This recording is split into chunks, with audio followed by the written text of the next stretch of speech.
Mm.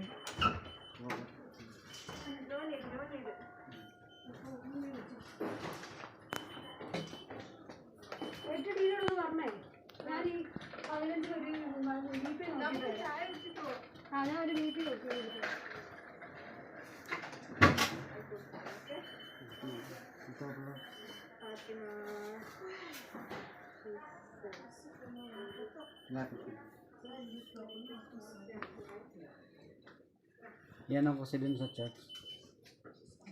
Papadala ko rin yung picture ng ano. Pinagpipray ka na doon sa church na doon sa bahay. At saka doon sa, papadala ko sa Marvin yung picture. Isin mo. Pakitignan mo yung cellphone ko. Tapos sige. mama, isisend ko sa iyo. Yung open room. Thank you Marvin for coming, Laura and Judy. I appreciate it for the rest of my life. Salamat pala. Huwag mong isipin yun natin, Lynn. Salamat. Ito importante, nandito libre yung gamutan sa'yo. Ang iniisip ko ngayon Nakakasurvive yung ka. mga bills kong naiwanan, tsaka yung mga pambayad ang po. Hindi, huwag mo nang isipin. Isipin mo makasurvive ka dahil maintindihan ka naman. Sabagay. Alam mo ang pera, madaling hanapin yan ng mga, kung saan ka may atraso, di ba? Importante yung buhay eh. May survive. Bagay sa bagay. May Diyos naman tayo. Alam God naman. will provide. Malaking tulong yan sa'yo na. Oo. Na-charity ako dito. Kaya nga eh. Kaya ito, kita mong kalagayan ni Ate Lina. Halos ako pa nag-pray papunta rin. Kasi sa ngayon naman, makikita natin kung mga taong may puso talaga, no need na yung iisipin nila na kung may atraso ka, gusto nilang bawi yung atraso mo kung ano man yun. Wala na. Baka tulungan ka pa nun, ipagpipray ka na lang. Forgive and forget. Forgiveness eh. Forgiveness na. Malakas tayo sa taas eh. Yan, sana gumaling ka natin yun. Yan, ano mo, may anak ka, para makauwi na rin ng Pilipinas. Pero may plano ka, Ate Lina, na makauwi na? Plano ko na. Noon hindi, pero ngayon plano na. Oo, may anak ka naman sa Pilipinas na Mahirap pasahan, pero kailangan na. kailangan, oo. Mahirap dito, Ate Lina. Okay lang, Mahirap mag-isa. tapos hindi lang, maganda lang dito, pag okay na yung gamutan mo, after ng gamutan, uwi ka na, paano naman, doon ka naman na, God will provide the oo, ticket. doon makakapag-refresh ka kaysa dito. Dito kasi naisip ko palagi, puro ano lang, Puro bayaran. bayaran. Oo. Sa ticket ate, matulungan ka namin. Sa ticket, ano na lang, baka matulungan natin sa ticket. Kung may, maraming tutulong yan sa'yo. Kaya hindi man tayo nananawagan, pero alam naman ng mga nakakapanood na ano. Kasi yun, gumagawa kami natin din ng paraan para kahit paano makatulong din sa'yo. Hindi bagay ang ibibigay namin sa'yo. Dahil yun naman ang ano ko, kung baga sa mga kaibigan, sa mga nakakakilala na may malasakit na alam nila yung nangyayari kay Ate Lynn. Sino ba yung hindi maawa sa ganitong kalagayan ni Ate Lynn? Isa po siyang ano po, survivor breast cancer. After niyan, ito na naman po, ano po siya, bacteria. Sa sugat lang, nangyari sa sugat. Both po yan na dalawang paa niya. Tingnan yung nangyari. Both po yan. From here, yan. Lampas isang dangkal. Sa kanya yung picture ng open wound ko. Kaya guys, ipag-pray na lang natin. Humingi kami ng Humingi po ako ng dasal. dasal para kay Ate Lynn na yun po, makasurvive na siya. Matagal na po Gumaling ako na siya. dito, 32 years. Yeah. As a solo parent po, from day 1 ng pagkabuntis. Opo. At ako po ang nagpaaral sa anak ko. 32 years na po ako dito sa UAE. Gusto ko na rin pong umuwi. Sa ngayon po, 9 years na ako walang uwi. Muli ko uwi, 2015 pa. Pero sa loob po ng 9 years po, kasama na po din yung operasyon mo ng breast cancer. Oo, magkasama na to. Breast cancer, tsaka ito. Mga ilang taon lang po yung pagitan after na survival ka sa breast cancer. Tapos ito naman. For 19, 20, 21, 22, 23, 24. 5 years lang. 5 years. After 5 years, ang nangyayari naman sa kanya yung paa. Sobra pong wag yan pa ako. Ito po, halos wala po yan balat. Walang balat po yan. Cover na lang po yan. May Ipapadala tubig. po namin yung picture. May picture po ito. May picture. Po, grabe po yung Grabe sinasakit po ito natin. sa lahat. Mas tinanggap po ang cancer. Hindi ako nasaktan. Pero dito po, sobra 10 beses o 30 beses masakit po ito. Kasi po open po ito ng wound. Ang wound ko po, pakikita ko sa litrato, kita na po ang mga buto. Dapat Kasi sa isang araw po, bali 2 beses ako nakuha ng blood test. anin kasi sa sugar mo, Sa bali sugar, 8. bali 8 po. Walong Dito beses sa blood po. test. Ayan po, may Yan. mga pasada Ito po. ako. Ang problema ko ho, wala akong mga ugat. Oo. Kaya ang hirap Hindi na man, sila mataba makakuha. kasi yung kamay mo. Kaya lagi, Nahihirapan. ang protocol po rito, 3 beses. 3 days lang ang mga Kaya lang masakit to kasi maliliit yung ugat ko sa mga flashing ng tubig. Para po malagyan ako ng gamot, masakit po. Pagkasal niyo po ako, sobra-sobra pong sakit. Grabe po yung grabe po yung nararanasan ni Ate Lynn ngayon na Dalawa pa yung kanula ko, ayan po. sa isang araw po, bali 8 beses po siya, kuhanan ng dugo for check up po. Kasi ito pa 6 po sa kamay, ay sa daliri, at saka 2 po dito sa kanyang Braso. malapit sa siko. Tapos may 2 pa akong kanula, ito. Kanula. Tsaka ayan. Kanula ang kanula tawag nila. ako. Ayan. Sige. Yan po, Kanula. 2 kanula nilalagyan. Ang problema ho, maliliit lang yung ugat ko. Kaya hindi po makapas ng mabuti itong mga gamot. Pero Masakit ito po, Ate Lynn, by the way, dito po, ano po yung nararamdaman natin May dito sa pain paa? reliever lang ako kaya pain ganyan. reliever. Pero masakit yan. Yung pain reliever po, ay tinusok siya o isinama na lang po dyan sa Hindi, tubig dito na. sa kanula lahat. Ay, sa kanyo yan. na lahat. Ay, Sa ayun, ugat kanyo lahat. Mm-hmm. Yan ang tinatawag na kanula. Yan, ugat to ugat na ang gamot, Sa diretso nerves sa na ugat. pala. Oo. Yung mga gamot po dyan, diretso sa ugat ko. Kailangan talaga yung kanyo na dahil iba. Wala, hindi pwedeng Oo, lagyan yan. biruin mo yung sugat niya palibot sa kanyang legs eh. Ay, sa paa. Makikita po namin sa litrato, may litrato po. Kahapon po, pangatlong operation ko na, kaya hindi ko na alam itsura. Yung pangalawa ho, nag-worse na.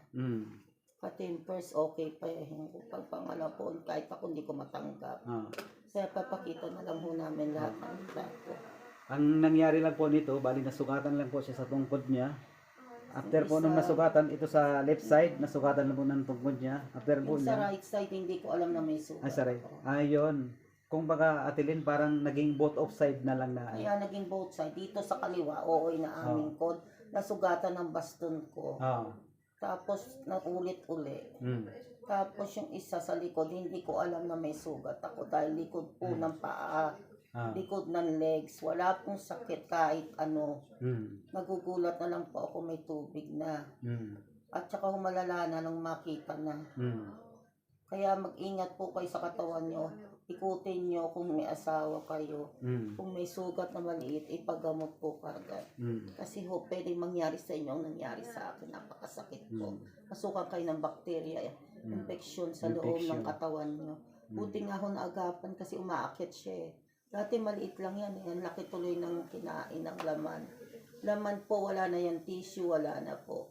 Pati muscles niyan. Kaya may mga opera ho ako para tapalan yan. Pag nakita nyo po sa picture, malalaman nyo kung ano po yung nawala. Kasi nakikita nyo nakabalot na siya eh. Dahil sinabay na sa opera. Pangatlong operasyon ko ho nung isang araw. Kahapon pa. Bali, Kahapon po. ilang linggo ka na po Ate Lynn naka-stay dito sa 3 linggo na. 3 weeks na. 1 month. Around 1 month na. Almost. Pero baka abutin ako ng 3 to 4 months daw. 3 to 4 months. Okay lang yan basta ang kung ano may magiging yung ano niya ito yung dumadali natin din bali ano po to blood po ito po yung Mga laman-laman yan. laman-laman Mga mga natanggal sa ano niya. ito po yung tinatawag na ano po Para malinis. cleaners to di ba itong host na to ito yung Housekeeping. sinasabi na Housekeeping. ito yung sinasabi na panglinis po ng kanya kasi binalutan po dahil ito po na both side na to halos wala na po tong balat. Wala tong balat. Halos makikita na lang po natin diyan buto. Pasintabi po sa kumakain dahil ito po yung Hindi naman nakakalimutan. well done. Opo, nakabalot na po siya. Hindi na po kasi nakikita Opo, hindi yung nakikita. original. Pero Kasi may picture ako. oo. Yan po. First time ko pong nakakita ng ganitong insidente na talagang wala po siyang balat. Hindi lang balat, laman, Laman, muscle. laman, balat, muscle, wala na. Kung baga bones na lang po. Kaya kapatungan nila. Napapatungan. Hanggang buhay pa yung boat. Pasalamat na lang ako, hindi pinutulan pa ako. At Pasala. kinain ng bakterya. Yun pa ang kagandahan po dito sa ibang Hindi nasyon po po. putulan ng Dito, ang kagandahan po dito dahil ano po, halos ginagawa po ng ospital nito lahat po. Ginagawa na ikakabuti. Kagaya ng sabi ni Ate Lynn, ang sabi din ng doktor, na kukuha daw po ng laman from tiyan po na pantapal po dito sa paa para magkaroon po siya ng laman at maibalik. Hindi man maibalik sa dati, basta ang importante po, mako-cover up po yung bones niya. Yun po ang kagandahan. Yun nga lang si Ate Lynn talaga, malakas ang loob at talagang nakikiusap wala siya. kang ano kakapitan dito pag kundi Panginoon. Isa pa ang kagandang kay Ate Lynn talaga, talagang marunong siya makipag-usap dito sa ospital dahil hindi natin lubos akalain na libre siya dito, tinanggap siya. Walang down payment o ano pa man. Kaya proud po kami dito Nakaawa sa ako kasi para sa charity. charity. Actually, wala nang charity ngayon, pero naawa lang sila. At siguro sa Panginoon Diyos, sa awa ng Panginoon. Prayer po ang pinaka-importante. Malakas si Ate Lynn kay Lord. Kaya yun po, Pinakausap ko siya araw-araw. yun po yung Sabi ko, bawasan weapon niya. Dasal at saka ano po siya, Makasurvive. makasurvive po sa kanyang Pasalamat sitwasyon. na lang ako at hindi pinutol ang mga paa ko. Kasi kung buto na ang tinira ng bakterya, wala na. Hindi na ako makakalakad. Kaya ang katulad ng sinasabi po ni Ate Lynn, ang matutunan po natin sa kanya na kung may mga bagay na tumutubo sa ating katawan, katulad po ng sugat na hindi po natutuyo, mas mainam po na maaga pa natin ipa-check up para malaman po natin Hindi kung po ano man yung, kakayanin yung sakit. yung mga possibilities po na pwedeng mangyari, katulad sa nangyari kay Ate Lynn. Hindi ko alam na mangyayari. Huwag to po sa natin kanila. hahayaan na mangyari yun sa atin, kaya yun po, mag-iingat na lang po tayo. Lalo unang-una po sa pagkain dahil alam po namin na si Ate Lynn malakas po din sa sweet. Kaya ngayon may diabetes. Soft diabetes, drinks. soft Malakas drink. yan sa Tilin sa soft drinks. Yung mga bagay na yun, napas ni Ate Lynn, pinagsisiyanan niya yun. Ngayon takot na takot tuloy ako sa asukal. Asin na lang tayo. Nangyari din to kasi matatagalan akong gumaling. Ah, Pero ngayon hindi na ako nagtitake na asukal. Kahit anong asukal wala. So guys, paano guys, ang hinihiling naman po namin ay prayer na lang po. Tulong Pakita po mo kay sa Ate Lynn. video to. Para makita nila yung loob. Hindi, ako na lang Ate Lynn, ilagay ko po sa video. Doon sa Mayroon mayroon po ako doon. Idadagdag ko na lang po. Oo, sige. Pasan nyo na lang. Yung nasa loob niyan para Opo. makita nila. Yun lang po, dasal na lang po ang tanging kahilingan ko para kay Ate Lynn. Kami pong mga OFW, yun po, gumagawa din po kami ng ng paraan para kahit papaano kung hanggang saan po yung makakayanan namin, makakatulong kami kay Ate Lynn. Dahil ang pangunahing layunin ko po na kung makauwi man si Ate Lynn, at least makapag-prepare din kami para sa kanya. Dahil yun na lang po ang kahilingan niya.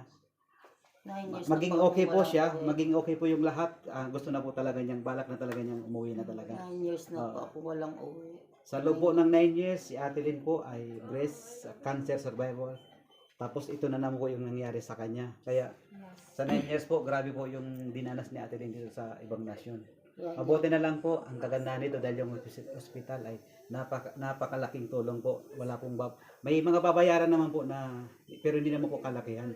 Sa 100% po, alos ang babayaran lang po, mga 3% lang. Yun lang po ang kagandahan dito. At may libre pang gamot, mga gamot.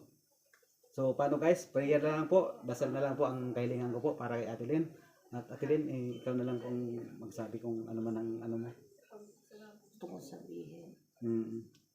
Nangingi po ako ng dasal sa lahat ng taong nakapanood nito na kahit konti bawasan mo ang Panginoon Diyos sa mga sakit dahil buong buhay ko po. Ngayon ko lang po naramdaman at talagang hindi nyo kakayanin sa sakit. Lahat talagang buong ospital narinig ang sigaw ko nung alisin yung takip nito. Sana naman po nangihingi po ako ng konting tulong o panalangin sa inyo mga kusino man po makapanood. At sana po gumaling ako. Pagdasal niyo pong gumaling ako. Yun lang po. Yun po na Yung pangalan ko po Edralyn Santos Mendoza. yan po si tawag po namin sa kanya Ate Lynn, pero ang totoong Edralyn pangalan po po. niya Edralyn Santos Mendoza. Yun po ang full name po niya. Sana po tulungan niyo ako magdasal.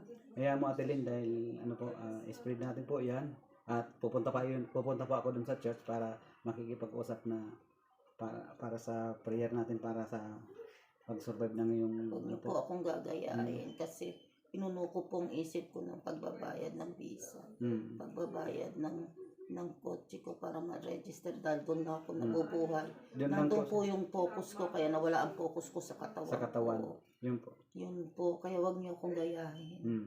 Nakalimutan niya po yung sarili niya dahil nakapokus po siya kung ano yung Sa mga bayarin. sa mga obligasyon niya po dahil Opo. siyempre bilang ano po na may atraso, natural yun po ipopokus natin dahil hindi naman po lahat na Kung mga- nag-change visa kasi ko. yung change visa kasi po malaki rin yung bayad noon Tsaka wala naman akong trabaho kundi car lift lang. magalit lang. Kung magkaroon lang po siya ng customer, doon po magkakaroon siya ng kita. Kahit konti. Tapos puro iniipon ko yung pambayad ng bahay, kuryente, tubig, telepono, tsaka yun nga ho, nasabay yung visa kasi may gasto sa visa. Mm. Alam naman niyo yun. At tsaka po, buti nga may nag-visa sa akin. Mm. At tsaka po yung registration ng kotse ko kasi expired na. Yun, nandun ang focus ko. Mm. Na wag wawala yung multiya o registration ng sasakyan. Mm. Nasa 1,000 plus din kasi yun. Mm. Para po matuloy-tuloy yung hanap buhay ko. Kasi Mm. may severe arthritis na ako, hindi na ako makatayo. Hindi na May makatayo. nakikita mo naman ako. Ano po, ito May yung ano dalawang niya. saklay pang May dalawa po siyang saklay. Ito. Kaya ho, hindi Sa na ngayon, ako hindi niya po ito magagamit.